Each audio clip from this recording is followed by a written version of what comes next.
Good evening, everyone. It's a few minutes after 6, so I'd like to go ahead and formally welcome you all to tonight's evening. This is to discuss the Our Water program, and I do want to note that tonight's meeting is being recorded, and further on in the presentation, we will discuss how you'll be able to access a recording of this meeting along with the presentation slides. My name is Rakia Nance, and on behalf of the Anne Arundel County Department of Public Works, I'd like to welcome you to tonight's meeting, and thank you for taking the time to learn more about the Our Water program. I'll start with a few introductions of some of the people you'll be hearing from this evening. From the Anne Arundel County Department of Public Works, we have Julie Paluda and George Heiner. From the HDR team, in addition to myself, we have Ed Shea and Megan Robinson. Tonight's meeting is hosted on Zoom, and here are a few of the features and tools you can use during the meeting.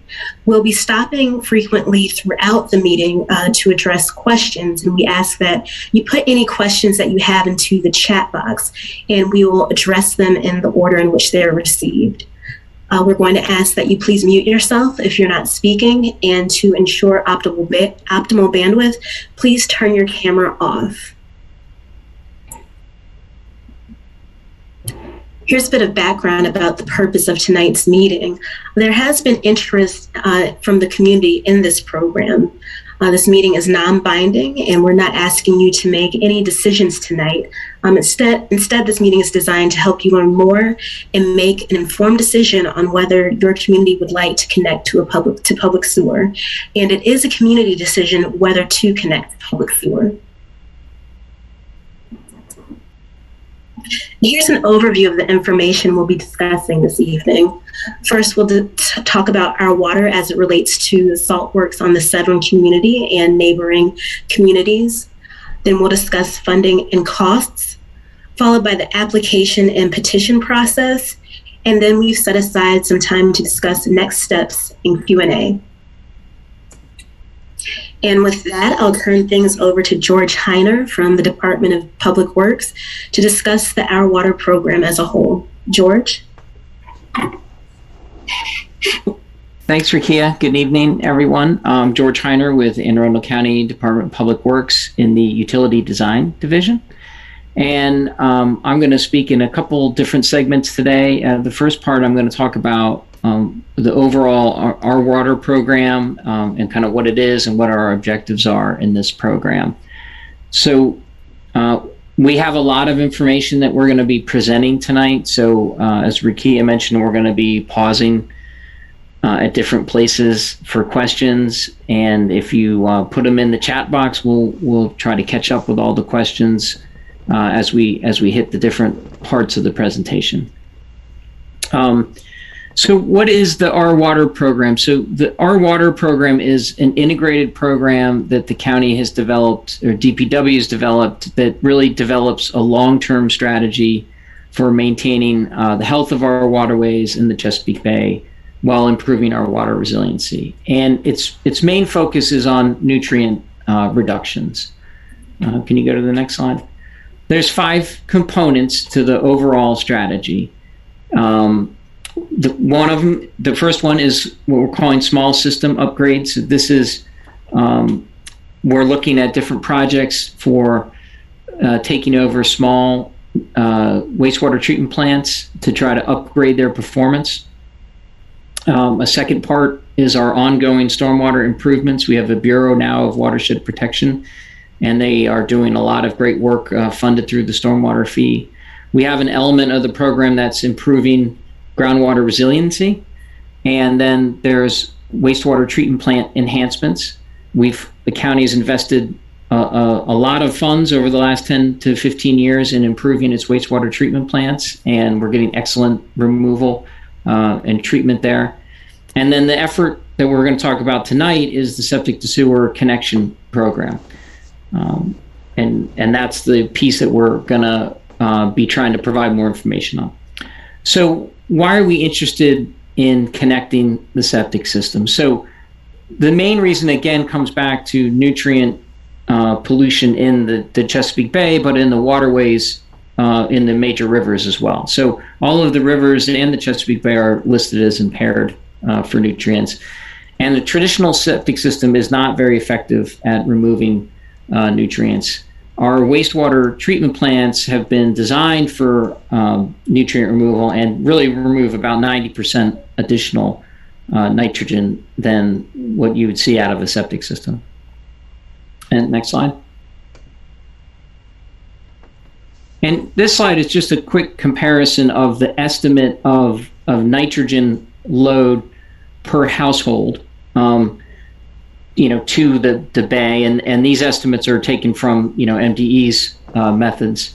So the Maryland Department of the Environment. So you can see on the far right side is a septic system. A conventional septic system is the blue bar, is approximately 19 pounds of nitrogen per year per house. The green is if you happen to have what's called a BAT, a best available technology, can remove up to 50%. So that house might be doing 9, pounds. But our wastewater treatment plants, the equivalent discharge is about 3 pounds. So you can see why there's an interest on the county side for trying to look for ways to encourage connectance to the septic system. Next slide.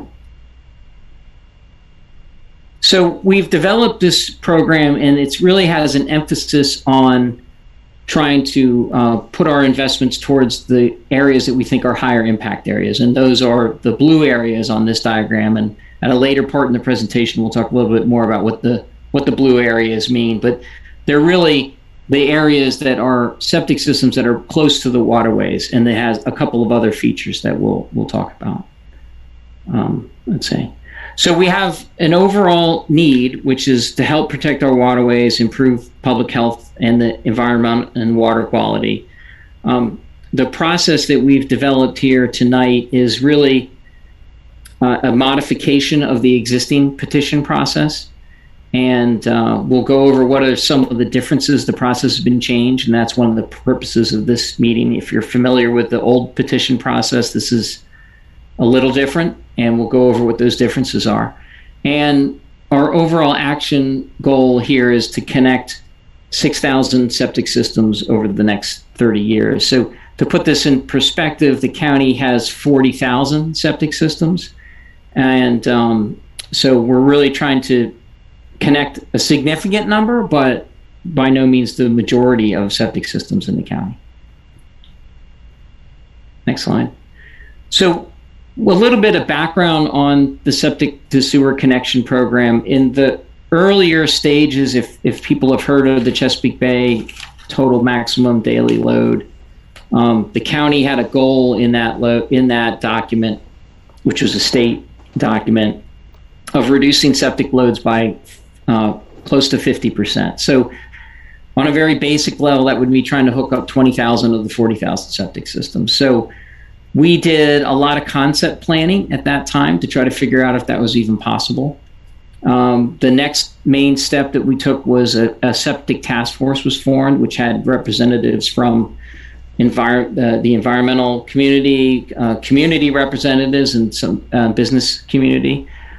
We looked for the task force to really give us input on policies, prioritization criteria, what kind of legislation should we be thinking about, and also talked about subsidies and incentive programs that could be developed to try to encourage people to connect. Those efforts with the septic task force moved forward then into new legislation that was passed by the county council. And the key two pieces of it are the DPW is able to offer subsidies to projects in certain areas, certain eligible areas. And there's also a deferment available on a partial deferment on the annual assessment, also in these eligible areas. And we're going to talk in a lot more detail about the subsidies and deferments later this evening. And now we kind of move to the stage where we're at, which is, okay, we have the new policies are in place, the new framework of the program, and we've been developing and implementing and starting this program. So this is really the first year we've started the program. And we're, because there's so many septic systems we can't afford to offer a subsidy to every system that's in an eligible area. So we've developed this application process, and we'll talk more about that as we get a little further into the presentation tonight. Next slide. So on the blue areas here, the diagram is basically saying what is an eligible area. So on this map, the green area is the county's planned sewer service area. The blue areas are what we're calling the eligible areas within the program. And those eligible areas were defined in the county code. And the key criteria are if you're in the critical area, if you're in a health department problem area, if you're in an area that's very close to the existing county infrastructure. Those are really the main criteria that make you an eligible area. I think I'm missing one, but those were the three top ones. And so that's what was defined as the eligible area for the program. And in this particular region, it's because these areas are in the critical area that they're considered eligible area. Next slide. So this basic project area map really shows three different areas. And the designations, the designations there 4-MA-303-1, those are our own internal identifying areas. We laid out as part of that conceptual planning effort that I mentioned a few slides ago, we tried to figure out where were septic systems that looked like they could be hooked to the public sewer. Was it technically feasible? And we identified these areas based on drainage areas. Okay, so each one of these what we're calling management areas here, is actually an area that kind of drains to one location. Okay, so when we did these boundaries, which is the dark red on this diagram, they were really about the engineering layout. Okay, what looked like it would make sense from an engineering standpoint for these areas. So in this case, there's three overall areas and 212 properties and approximately 59 vacant lots. So vacant lots are not, we're going to talk more about this, but vacant lots are not eligible for the subsidies and deferments. And so that'll be discussed when we talk about the funds, or the financing and the costs a little bit. So one other thing I guess we'd point out on this slide is just we have some of the neighborhood areas as they kind of show up on the county's maps. The project area in a petition does not have to align with an HOA boundary or a civic association boundary or even a subdivision boundary.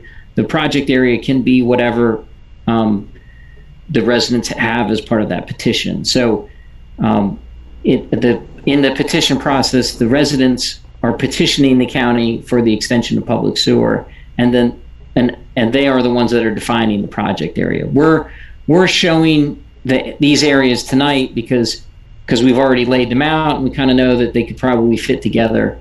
But a project area could be smaller than what we're showing. The one thing that is a constraint on it, though, is a project area has to be continuous from the point of connection to the county system to the end of the project area. So we're basically growing the system outwards, and you can't skip over property. So the project area will always be a contiguous set of properties from the county's existing system. Next slide. Okay, so we'll take a quick pause for questions. I don't see any at the moment. So if there aren't any, then I think what we'll do is we'll move to the next section. And that's going to be talking about funding and costs. And I'm going to hand it off to, is it Ed tonight? I'm going to head off to Ed Shea with HDR. HDR is a consulting firm that's been helping us develop all different aspects of the program, including a lot of the information tonight. There is one quick question, though, Ed, before we get started. The question is, where is the existing infrastructure? It's not on the project area map. Yes. I'll tell you what, Ed, why don't you get started, and I'll look this up on a map while Ed's talking, and when we get to another pause, I'll be able to provide that information. Sure. Sounds good, George.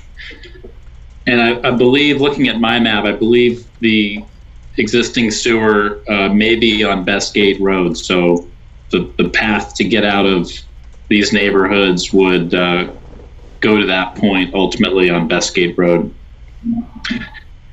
So the county has developed a new connection program to reduce the costs to connect to public sewer. And there's three basic cost elements that are shown here in the pie chart and also illustrated in this figure. The biggest one is the project cost. So this is the county's project to construct the sewer in the street. This is the main trunk sewer that would be constructed in the right of way or the street.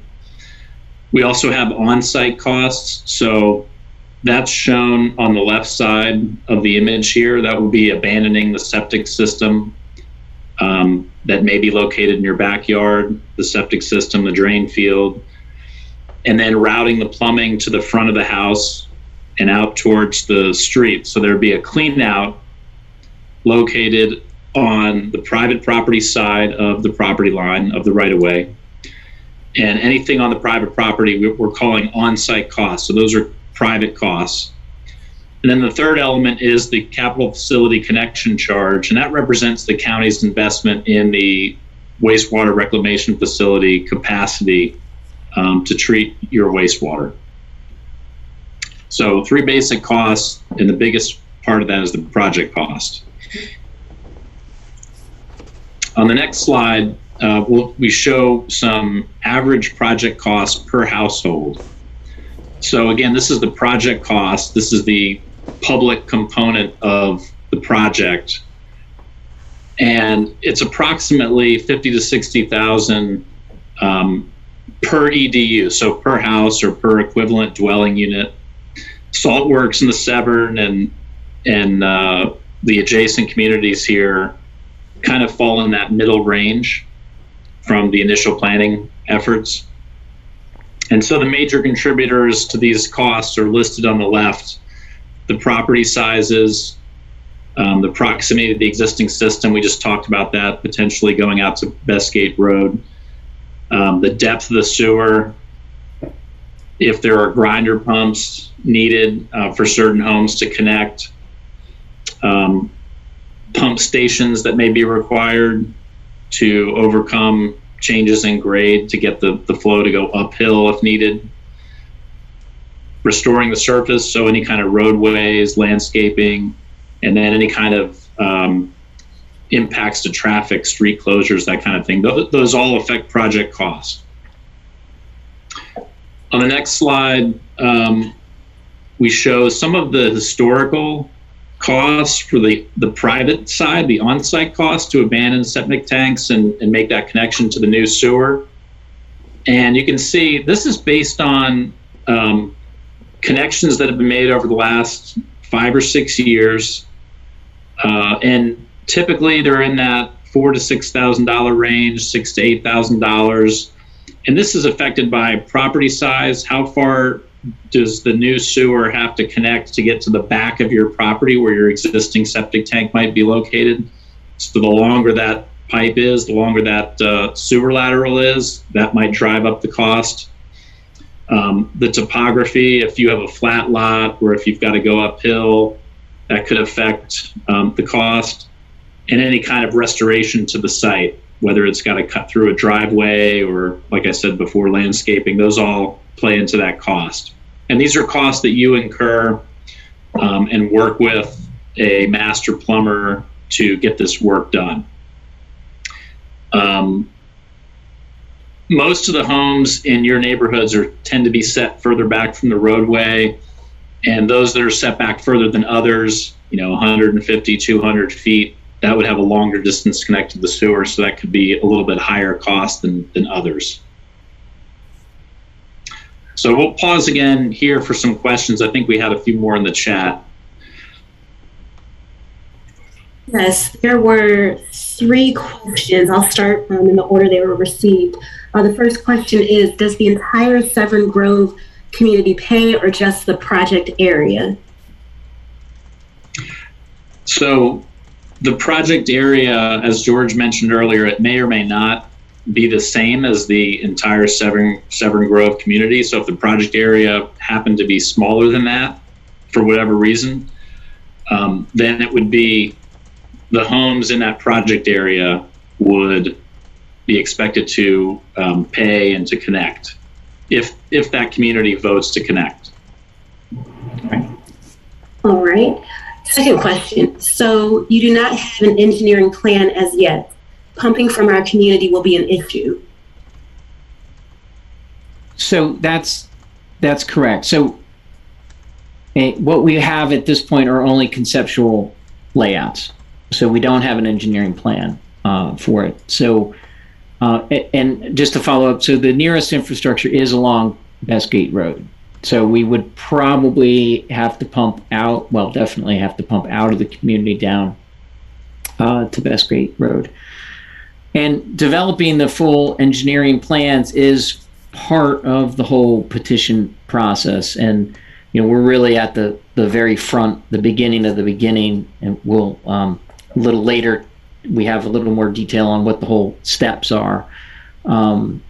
But yes, I think, you know, we're looking at pumping out of the community and then down out to Bestgate Road.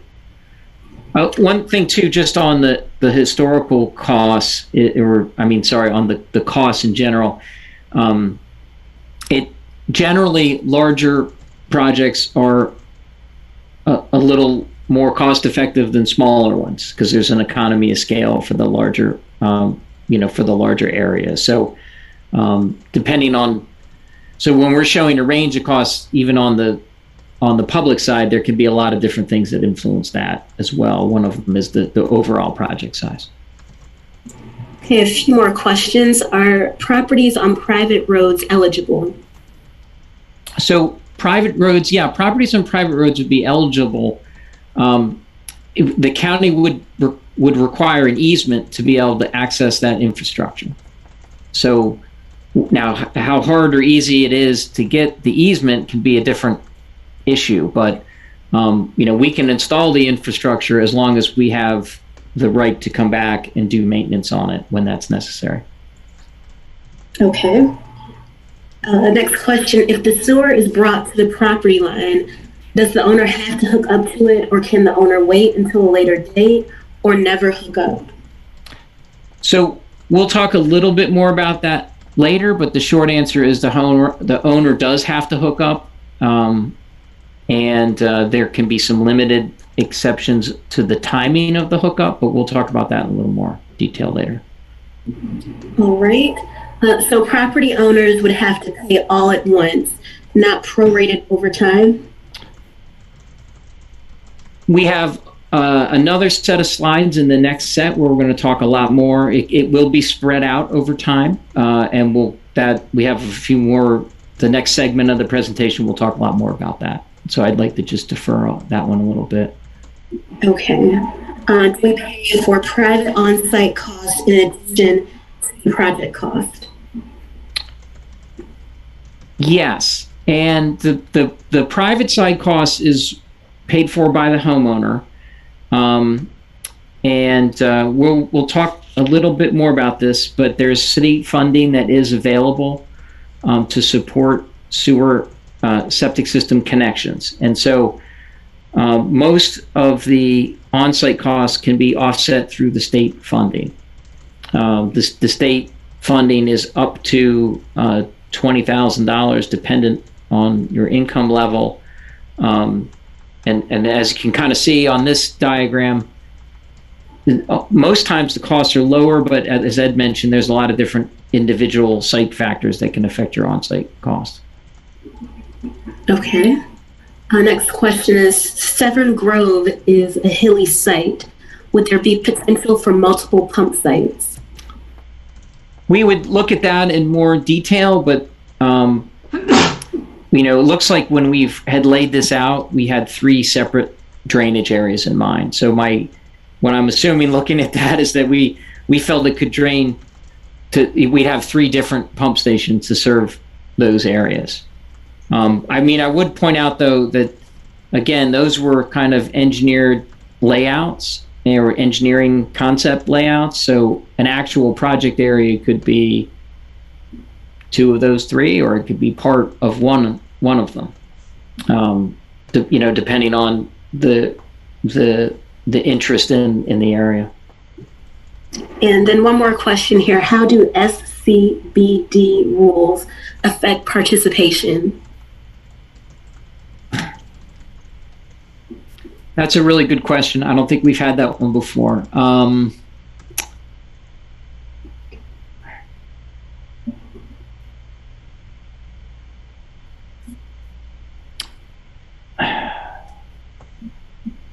The special community benefit district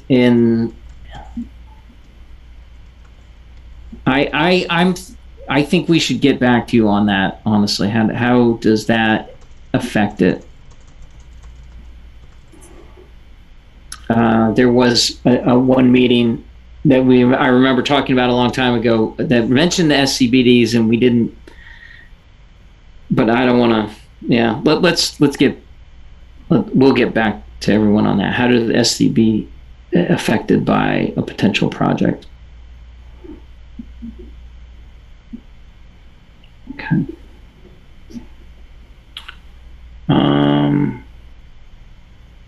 So the next question is, who determines the private cost? Who determines what the private cost will be? Does the homeowner negotiate with the master plumber? So yes, the private cost would be determined by whichever plumber you're working with. Yes. And the next comment is, our project areas cross the community benefit district boundaries. Yeah, I think that this would be, it's separate. It's a separate process. But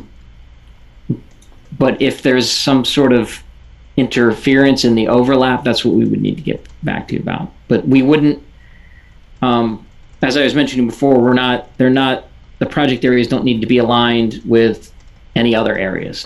They're project areas for the purpose of extending the sewer.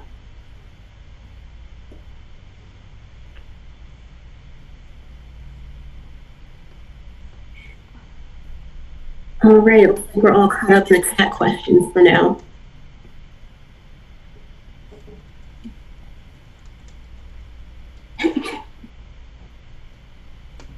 Okay, good questions. So we'll talk about some of the funding sources that we're looking at to bring down these costs for homeowners.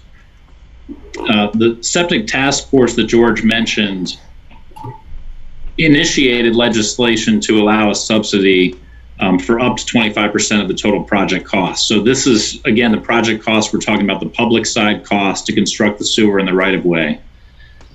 For the state, there's a Bay Restoration Fund grant that is currently in effect.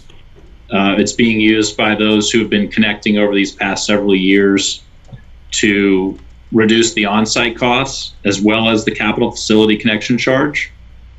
And that's the grant that George mentioned, is up to $20,000. We're also exploring another component of the Bay Restoration Fund to be able to apply additional grant funding. But for right now, it's intended by this program to be used to offset those private side costs and maybe even eliminate them, because the $20,000 in most cases can cover those costs. And then the remaining costs are passed to the homeowner. We talked about paying over time. So this is an annual assessment over 40 years that the public side costs, the remainder of the public side costs not covered by grants or subsidies, would be paid every year on an annual assessment basis. And the county is taking advantage of low interest state loans to reduce those costs. So the project subsidy that we mentioned The subsidies would be awarded to different projects, different communities who choose to connect based on a ranking system. And the ranking system has to do with being in the critical area, proximity to the water, other infrastructure, on-site wastewater management problem areas. These were all written into the county's legislation that established the subsidy. And for household income less than $300,000 a year, the full subsidy can be applied. For households with greater than $300,000, a half subsidy, or up to 12.5% of the project cost, can be applied. And this will be used to reduce the annual assessments. So this is a new feature that didn't exist before, that came out of the Septic Task Force and recent legislation. The Bay Restoration Fund grant program, I kind of got ahead of myself. So this is what we're using to assist with the on-site costs. The funding may be available after the sewer main is extended. So after the sewer is built and you're being asked to connect to the sewer, that's when the funding becomes available. There's a reimbursement to the master plumber, and so the details of that are down the road, but that BRF grant is used to pay down the on-site costs as well as the capital facility connection charge. And then, like we said, depending on income, the funding could be up to $20,000. Kind of a disclaimer, the state funding for this program is limited each fiscal year, but it's been a steady source of funding for several years. The funds are not directly provided to homeowners, so that's what I mentioned before. It's made directly to the master plumber. So summing up on this slide with the different cost components, the construction costs, they come out of the engineering study. So when a community applies to connect, DPW takes a look at that community, does some preliminary planning, and develops a construction cost. The project cost includes not just the construction, but any kind of study, design, acquiring easements. For example, if a new pump station is going in, there would be an easement attributed to that pump station. Construction inspections, overhead, that all gets rolled into the project costs. And then that's converted into the net assessable amount.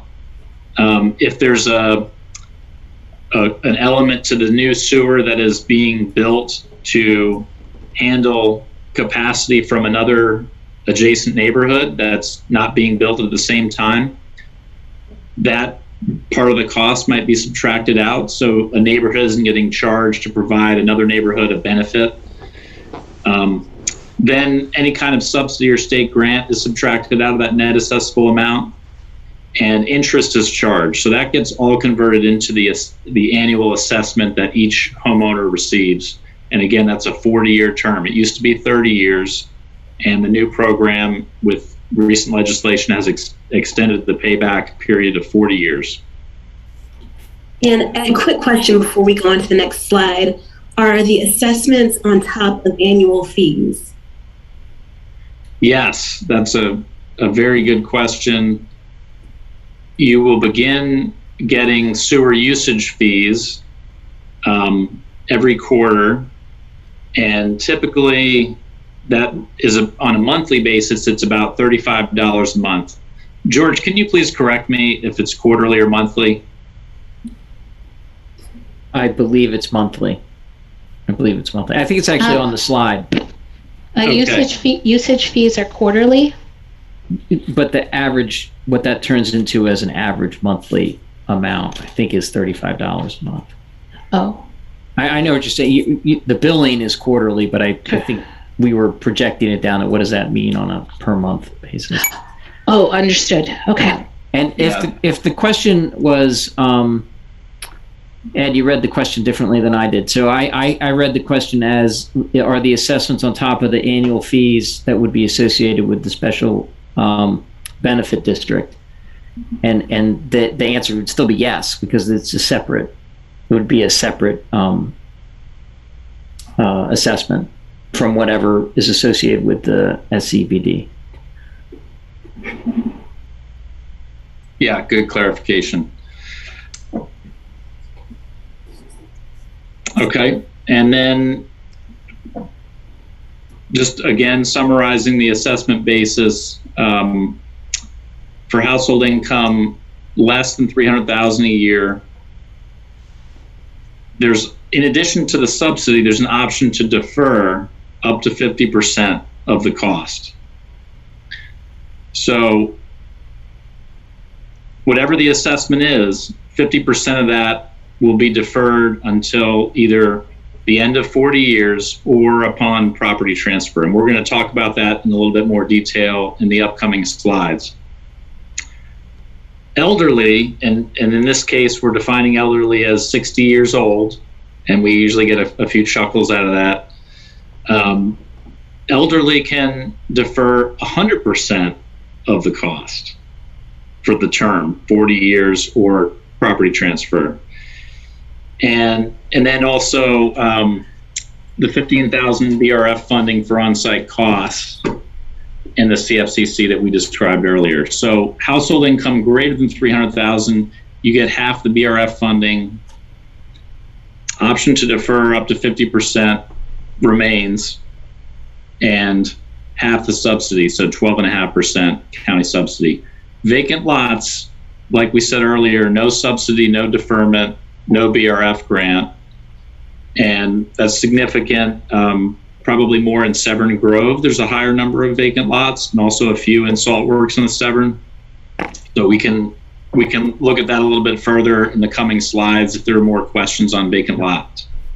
And I guess I just would just to add to that. I mean, the reason for that is because the intent of the program was to encourage connections to the public sewer of existing septic systems. So that's why vacant lots were excluded from the subsidies and the deferments.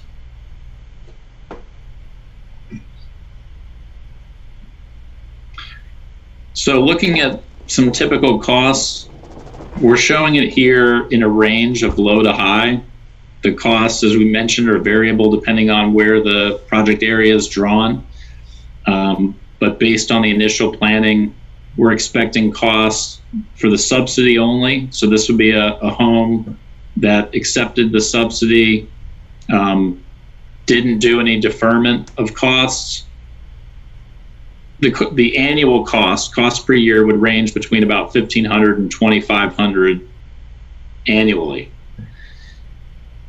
If 50% of the costs are deferred, that would bring it down to about $1,000 to $1,500 annually. And then 100% deferment, you can see it would get less than $500 annually. So then for a household with higher income, you're getting half the subsidy. And that means the costs, the ranges low to high, are significantly more. And then you can see in the far right, vacant lot with no subsidy, no deferment, is much higher. So as I was explaining earlier, this doesn't include the sewer usage charge. Annually, that would amount to about $420 a year. So that's that $35 on a monthly basis times 12 months is about $420. That's not shown in these graphs. That's in addition to what these bars show on the graph.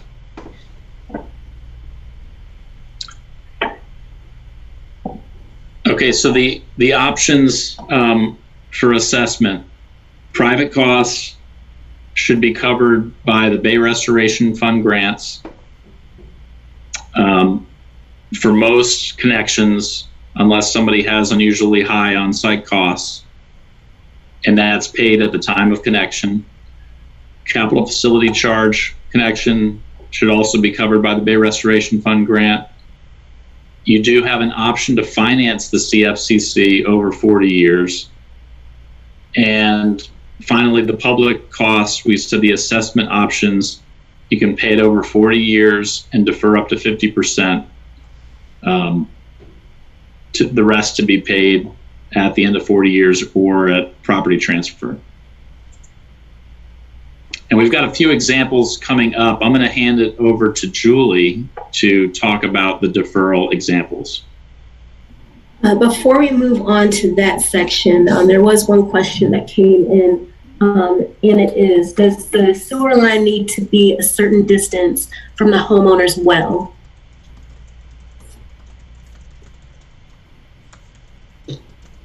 So we're going to come back to that one. I had the answer up in front of me and I clicked the wrong window and I lost it. So by the time Julie's done talking, I'll have it back in front of me. But it's on the health department's website and I had it just a second ago and now I lost it. So I'll come back to that one. Okay. And Julie, you may be able to address the next question that came in. It says, how is permanently disabled determined? Would VA rating be relevant? Would VA rating be eligible? Veterans Administration?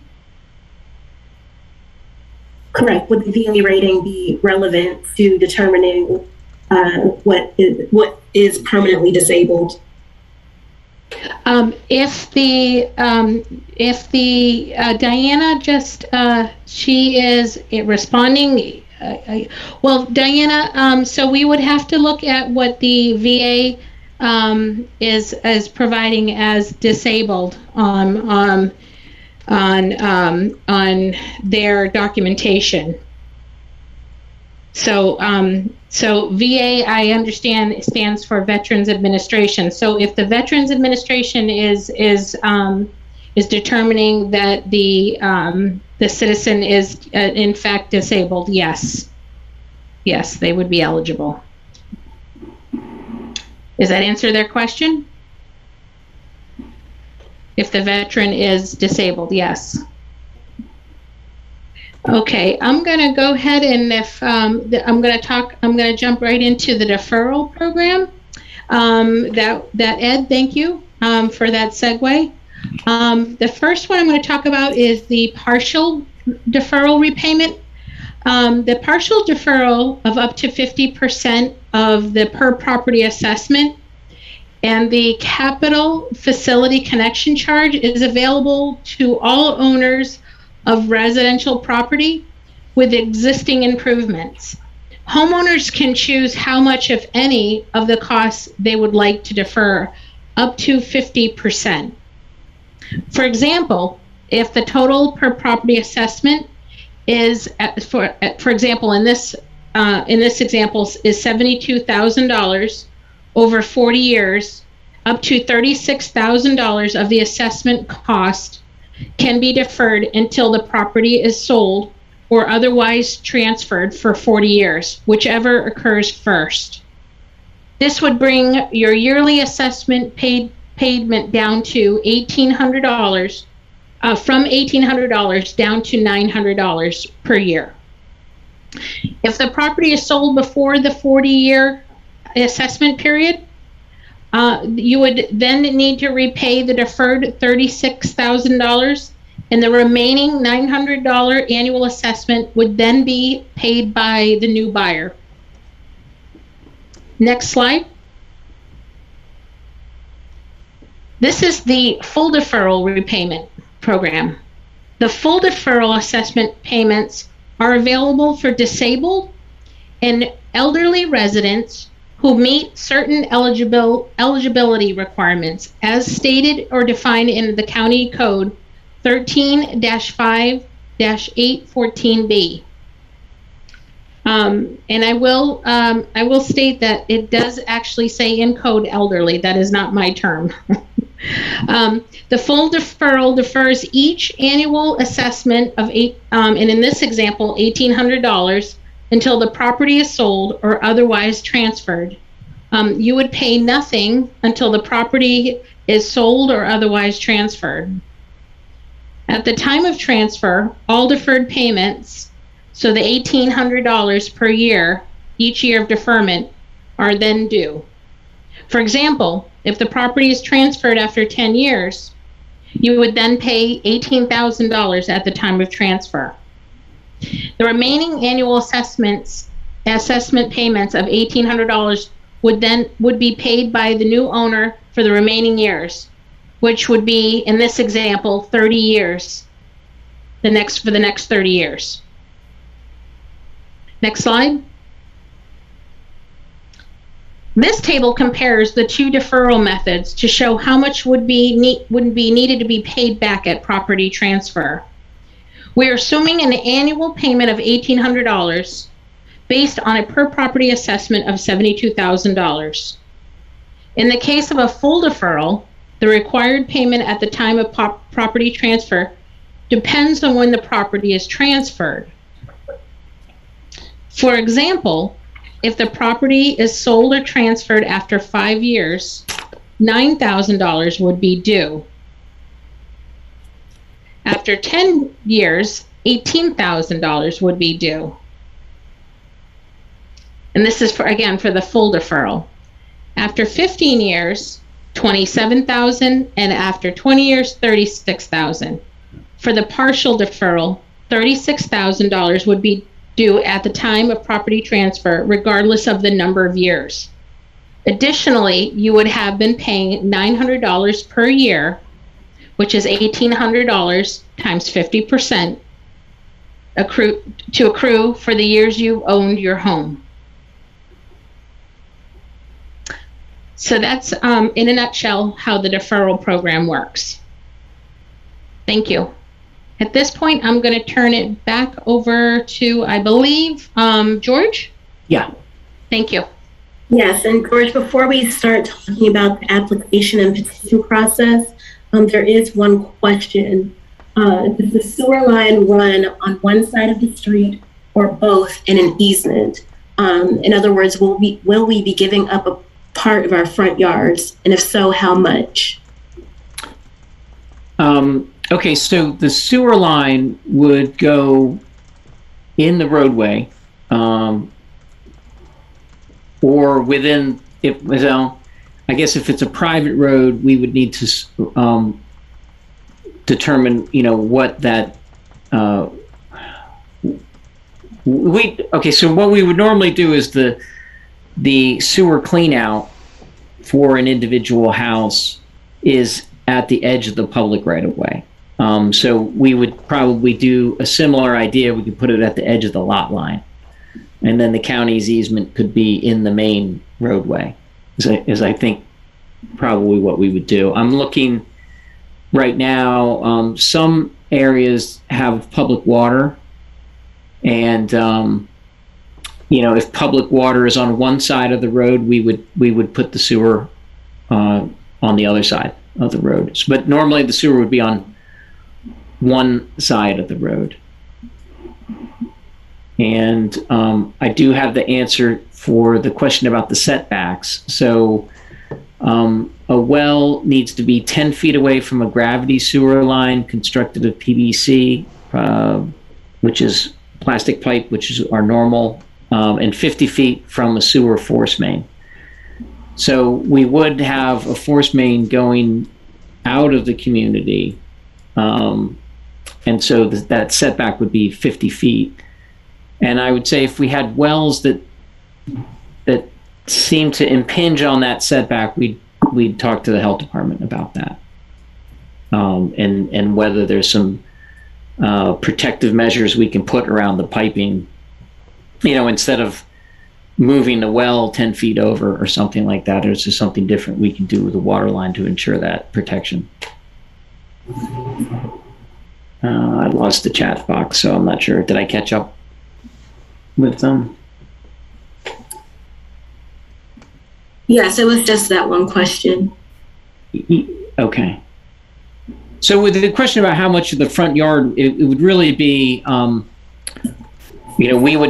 think we have a slide on this too. We would try to put the public side infrastructure needs to be accessible from our operations personnel, right? So we want our operations personnel to be able to go down the main roadway and easily access what would become the public infrastructure without going back into anybody's property. So unless there's real space constraints, we would try to stay as close to the roadway. So the next section, I see the question about the existing septic system, we have a slide about that coming up in just a little bit. So we'll talk about that. So we wanted to go over what the process was. And as I had mentioned, so the county has 20,000 septic systems that could possibly be hooked up. And our goal for this program is 6,000. But we really can't offer a subsidy to every community that might be interested. So, so what we've developed is this multi-step process. This meeting is really the beginning of the process, which is the really a public and information meeting. And so that's where we are right now. We've had some interest from people in the area, so we want to go out and just let people know about the program. As Ed mentioned, these are some new features. So we just want people to know about it. If a community is interested, the next step is to identify a potential project area and send in an application, and we'll go over how to do that in a little bit. The next step for us, if a community makes an application, is we would rank it in accordance with criteria against other potential projects. The highest ranked projects will do a conceptual engineering study for, which is more detail than the very general concept layouts we have now. But we would be able to refine the cost a little bit, and then we'd come back to the community again and make an updated presentation with a little better cost information. That's step 2. Step 3 would be then for the community really to decide, or the neighborhood, that they're going to move into the formal petition process. And at that point, they have certain forms that need to be filled out. You're actually entering the formal petition to extend public sewer. Once we get that, I see a couple questions coming up. I'll come back to those in a second. So once we get the petition, it actually comes to my group in utility design with Public Works. We'll do a more in-depth study called the schematic design report, where we'll finalize or update the cost to a better level of detail. And then we'll come back with a formal public hearing, which is really at the end of step 3, where we will present the project costs and what's expected to be the assessment amount. And then there's a formal ballot that is sent out as the part of the petition process. That's step 4. If the majority in the petition area vote in favor of the project, in step 4, we would proceed to step 5, which is where DPW does the final design and constructs the system. So I think there was a question, can we opt out at the end of step 3? So yeah, I mean, there's the process isn't binding until you get to step 4. So even if a community starts the formal petition process and you do the public hearing at the end of step 3, if the community votes the project down, that's the end of it. Okay, if step 4 results in the community voting the project down, that's the end of the project. The important thing to understand is if the project moves forward, at that point it's mandatory within the community. So if the majority vote in favor to proceed, then when the job is complete, everybody has to connect. What is the criteria used to compare community projects? We have a slide about that coming up, so we'll talk about that in just a little bit. Okay, this is a little more detail on just the petition process, and the steps in the petition process are actually the same as they've always been. What's really new about the program, as Ed mentioned, is the subsidies and the deferments and the application piece of it. So the first step in the petition process is we get specific petition forms that have to be submitted to Julie's office. Then we do the preliminary engineering study that comes from my group. There's a public hearing where we review the engineering study and we go over what the costs are expected to be. There's a ballot that gets sent out to all the homeowners in the project area. The ballots have to be sent back in a certain period of time. If you don't respond, it's counted as a no. So it really has to be an affirmative yes. Can you go to the next slide? So if the project moves forward past that ballot vote, then DPW will do the final design, will advertise for construction, will hire a contractor, they'll perform the construction work. Once our work is done on the public side, we'll send a letter to everyone in the project area that says the sewer is ready for service. It's released for service is the terminology we use. And at that point, the residents have 9 months to connect. And the assessments usually begin the next calendar year after the project is completed. Is 2.5 years for completion? I'm looking at the chat box. Is the 2.5 year completion? The actual total time from kind of where we are now to the end of a project is 3 to 4 years, because there's a little bit of time in the front as we go through the petition process. So the next slide here is the about the septic tank. So what happens to your existing septic tank? It's required that it be abandoned, and when the property is connected to the public sewer. The detailed requirements are on the health department's webpage. It requires a licensed disposal contractor and a licensed liquid waste hauler. But for the most part, what's happening is you're pumping out the tank, and you're either going to fill it in with fill material, or you're gonna crush it. So it's abandoned in place, so it doesn't have to be physically removed from the site, but it does need to be abandoned appropriately. So there's a question about how many people are needed to go to step 2 or 3, submitting the application and the petition. So we're going to talk a little bit more about the application in just a few minutes, but we don't have a really high threshold for getting the application turned in. We just want to see that there's some interest in the community, and we'll talk a little bit about how that can be demonstrated as part of the application. The next question is, if the neighborhood votes to get sewer, but in any one of the private roads does not give the easement, will the project go ahead and the rest of the neighborhood accept that road? Yes, except that we would probably need to figure that we would need to know where we could get the easements or not get easements as we work through the design. So we wouldn't, because if we knew we couldn't get an easement in a certain area, that might affect what we had in mind for the design. But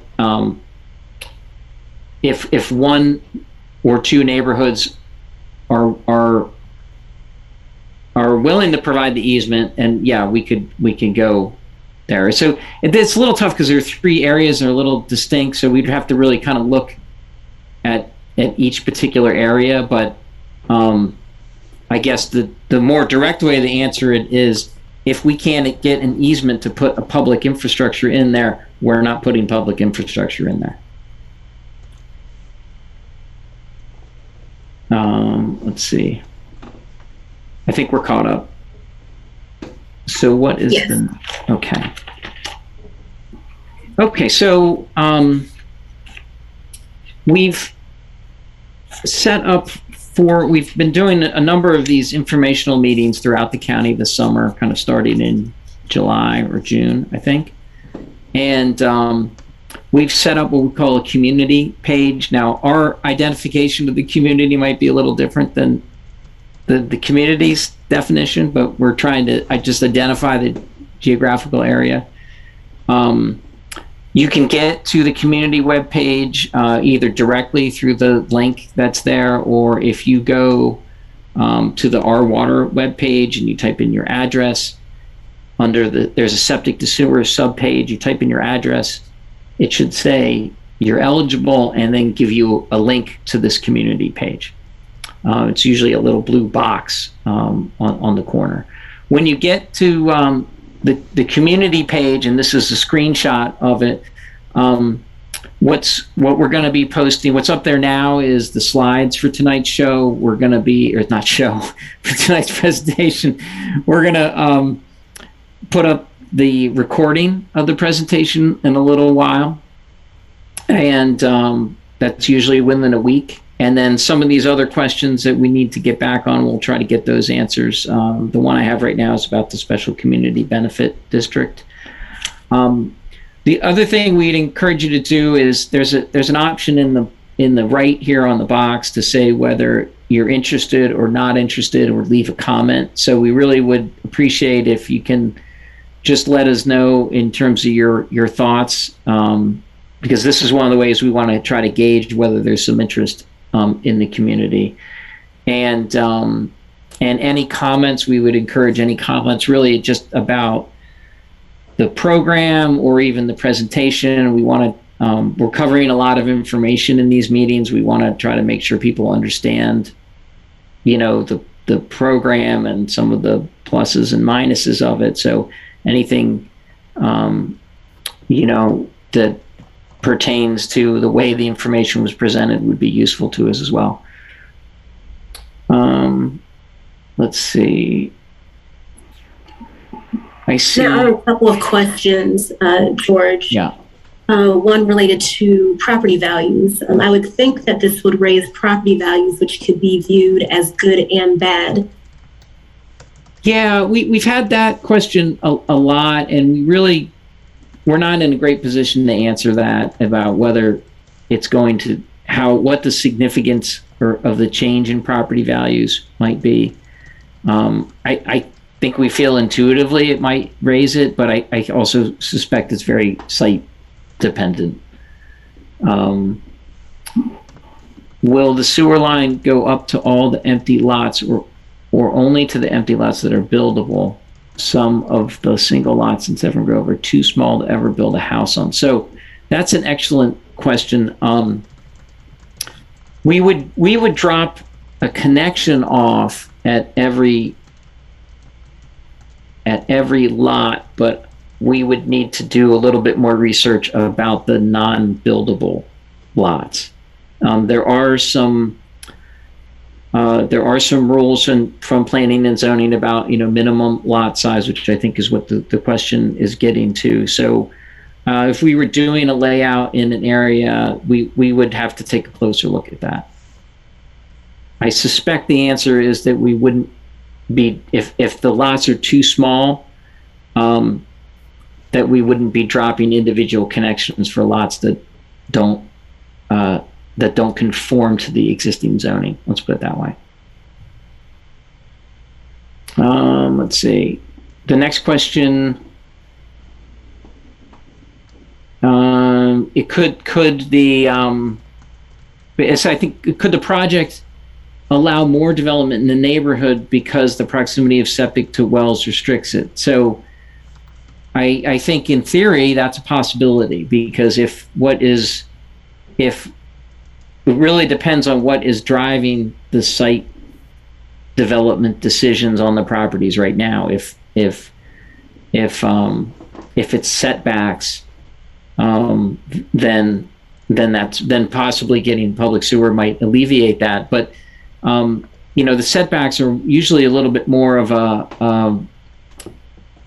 a distance and might be more related to sort of the lot size. But it would certainly be the case if a lot is vacant because it can't perk. That if there was then a public sewer connection, that would alleviate that. I'm not sure if that totally answers the question, but since our community has private roads and some owners may not permit an easement on their property, is it possible to have most homeowners connected to the public sewer and others maintain the private system? So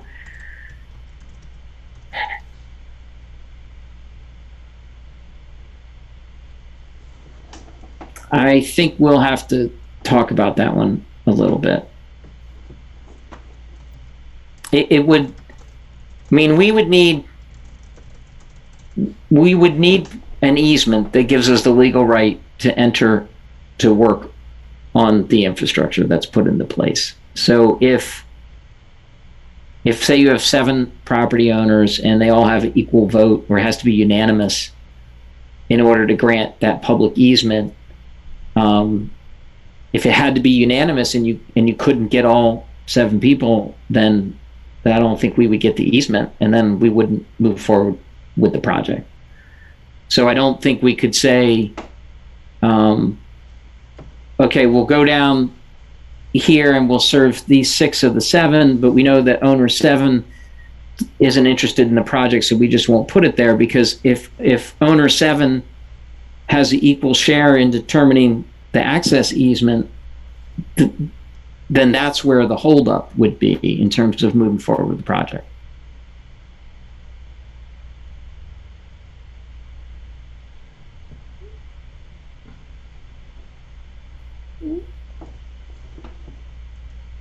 Okay, what happens to residents who cannot afford the cost with the deferment? Some communities have a mix of income levels. Well, I mean, I think that's it's still it's still costly. I mean, we understand that the changes that have been made between the subsidies and the partial deferment was an effort to lower the cost for people, and we're trying to provide the best picture that we have right now of what those costs would be. So, I mean, in terms of what the county can make available right now, it's really what we've discussed tonight with the subsidy and deferment program. But we would encourage everyone to just take a look at the general costs as we're showing them here, because and try and decide if that seems like it's something that's a possibility or not. So let's go on to the next slide. And we'll talk a little bit about the application. So the application is not really rigorous. We're just looking for a couple things. A community name, a primary contact person, somebody that we can communicate with about what the project boundary map might look like, and when we come back to do a follow-up meeting, when would be a meeting time. The project area map would be, we would help develop that, and but that would actually define, okay, what area are we talking about? So if you remember early on in the slideshow, we had 3 different areas. So, maybe only one of the 3 is interested, or maybe half of one of the 3 is interested. So we could figure that out and say, okay, this is the project area map. And for the community, the level of community support, we have a couple different ways that we've been looking at this. If it's tied to an HOA or a civic association, which I don't think is the case here, but if it were, we could just get a letter from them. We will look at, if you go to the community webpage and you're saying, I'm interested or I'm not interested, we'll take a look at that. And what we're really just kind of looking for is that there seems to be some level of interest. We don't really necessarily want to do the application if we have one homeowner out of 50 that's interested. So but it doesn't have to be the majority either. We're kind of flexible really on the application stage. So why don't we go to the next slide? George, here's a quick question. Okay. It's more of a comment. Seems like it's looking for confirmation. The minimum lot size allowed to build on currently will change or reduce because the sewer line would afford more buildable area. Therefore, some lots that may not be buildable currently may become buildable with the sewer connection. Is that correct? I think that's possible, but I'm not an expert on the zoning rules. So I can't actually say whether that's correct or not. It certainly sounds plausible to me. But I would say that's something, if we were looking at, if we were going to look at On a conceptual engineering report, I'm not sure if we'd get into the zoning. We'd have to think about that one a little bit, but definitely if we went into the schematic design report, if there was an actual petition, we would be taking a closer look at that, because I think that's really information that might be relevant to everyone making the final decision about whether to proceed with it or not. So once we get the application, we have developed a ranking system. I think there was a question about this earlier. What do we use for the criteria? So these are the main factors: the total number of pounds of nitrogen removed per year. So that kind of favors larger communities, whether areas are in the Chesapeake Bay critical area, or how many properties are in the critical area.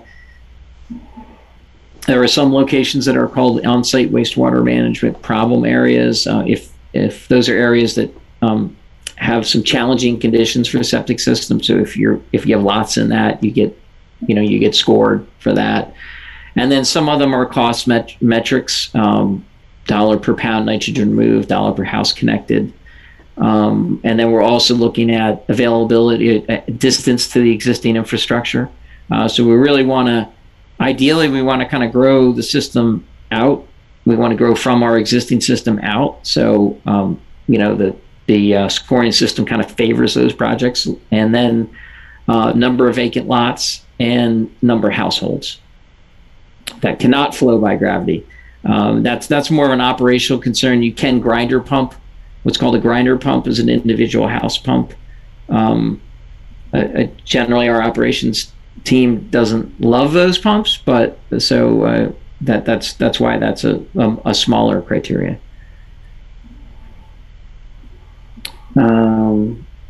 Okay, so based on that, when we get the applications, we'll rank them, and then we'll decide which areas that we're going to offer a subsidy to in an application cycle. And we're going to have applications be valid for several years, so that if a community turned one in this year and they didn't get selected for a subsidy, they don't necessarily have to turn in another application next year. We could just re-rank them, against other projects. So a couple of questions in the chat, George. First question is: has there been any consideration given to providing county water at the same time as the public sewer system? So you can. Well, okay, so this program and the deferment and the subsidy are only about the public sewer system extension. When a community makes a petition, you can petition for sewer extension and water, or you can just petition for water. So there would be nothing that would prevent a community from, if they're interested in the sewer extension, from also saying, hey, we might be interested in the water part too, as well. And when we present the ballot, what we'll do is present a ballot for sewer and a ballot for water, and you would get to vote, on basically you vote on each project as if it was separate. I do see that like Severn Grove Road has public water, and that there seem to be some neighborhoods that have public water and some that don't. So so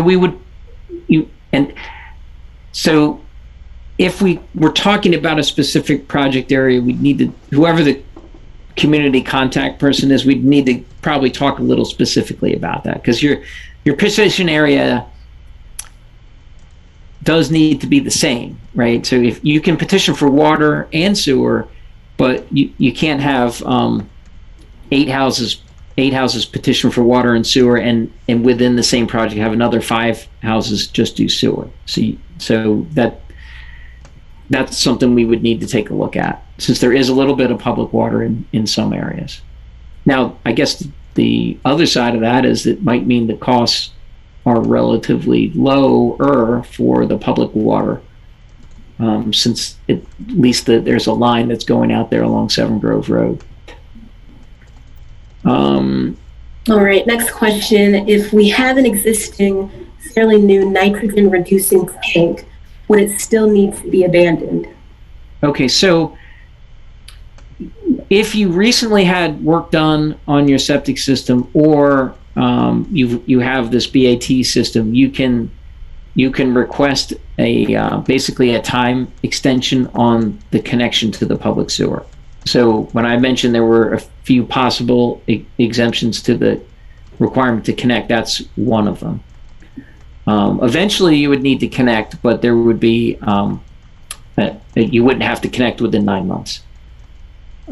If you've already received a subsidy for BAT septic, are you eligible for additional BRF subsidy? So we did confirm that the state would provide the subsidy for the sewer connection, even if the property's already done a BAT. So that's yes. Is there any subsidy for water as well as sewer? So no, there isn't a subsidy or a deferment. I want to point that out. So the 40-year deferment and the partial deferment, those are not available for water, right? So the water is still the original petition process. It's a 30-year payback period, no subsidy. The only deferment would be the elderly and disabled, which is applicable to both water and sewer petitions. Let's see. Okay, so I think we're caught up, and that's the end. Okay, so we appreciate everybody joining us tonight. I know this was a lot of information. I think we got a lot of great questions. We would encourage you to go to the community webpage, at least let us know what your thoughts are about whether you might be interested or not. Any comments? If you have some neighbors that couldn't make the meeting, please, let them know that they can go take a look at the slides, or they can listen to the whole recording of the meeting. We really, part of what we're trying to do is just let everybody know about the new program and to start thinking about it a little bit. And I think are going to ask our team to hold on for a few more minutes if there's any follow-up questions. But other than that, have a good night and thanks for joining us. Okay. Then there'll be a road repair and a trench repair. That there's a standard detail for that. We wouldn't necessarily repave the entire road. Since we'd be doing a force main, there could be a possibility. A force main is a pressurized line. There's a possibility some of that would be done with what's called trenchless technology, but that's something that we would look in more detail in the future. Some roads are not the full county width, so we wouldn't be taking over the road. And this has come up on some other petition projects. So we would repair the road back to its original condition, but we wouldn't be taking it over as a county road. So we would, if it's not the correct width, that's not necessarily a problem as long as we can get our easement width. Our minimum easement is 10 feet. I think it's 15 feet. So as long as we have that width, from an access standpoint, that would be okay. How big is a pump station? So we can arrange the pump station on a couple different sizes. Right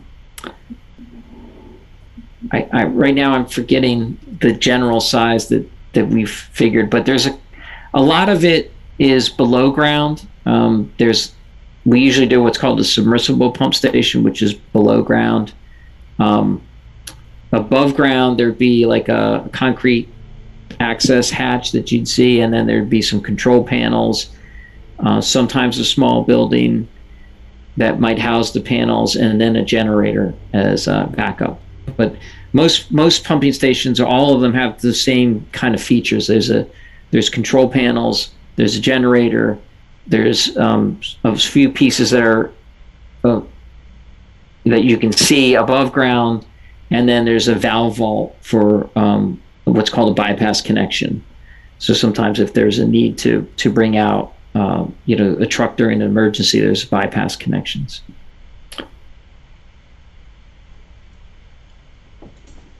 So if the road is 30 width, but the current width is 12 feet, the sewer easement could be paved over at a later date if the road is brought up to. I think the answer to that is yes. If the road was eventually taken over by the county and brought up to county standards, as long as we have the easement for our infrastructure, then that would be fine. Okay, is the road deep enough to pave over later? So I understand the question now. So yes, the force main is typically between 4 to 6 feet below what they call below grade. You want to put it, to save costs, you don't want to make it too deep, but at the same time, it needs to be below what's called the frost line. So you don't want it to freeze. So that's, in our area, that's around 3.5 feet is where the frost line is. So we would be going a little bit lower than that. The diameter of the main of the pipe would be dependent really on how many neighborhoods are hooking up, but generally it's going to be between 4 inches and 6 inches. It'd be 8 maybe if all 3 neighborhoods join together in one project. The material would be what high density polyethylene, HDPE. That's what we use on most of our force mains, although when it's not that, it's ductile iron. The HDPE gets used a lot in that trenchless technology. If we have areas that we can do a gravity sewer, that's an actual PVC pipe.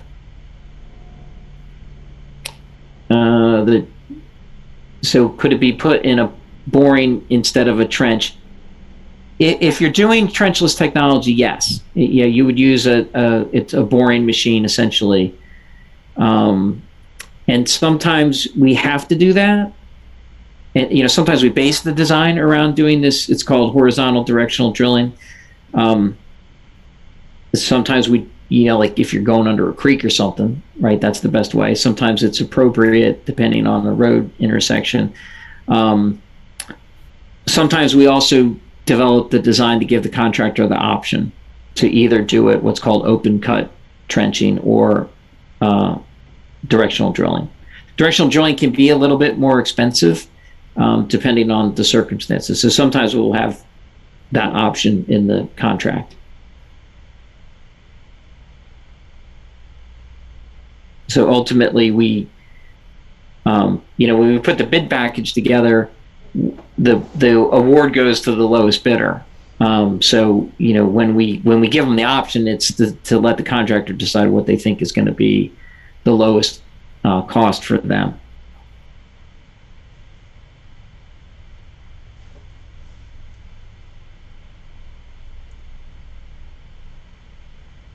We don't have any pictures of the boring machines, but I mean, you see them a lot around because they use them all the time on, like for putting in Verizon cables and stuff like that. It'd just be a slightly bigger version of those that you'd probably see a lot doing other utility work.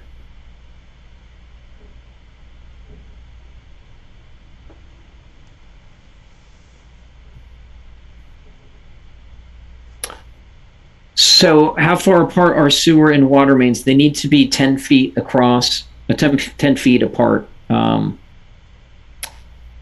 we can do it that way. That's in our design manual.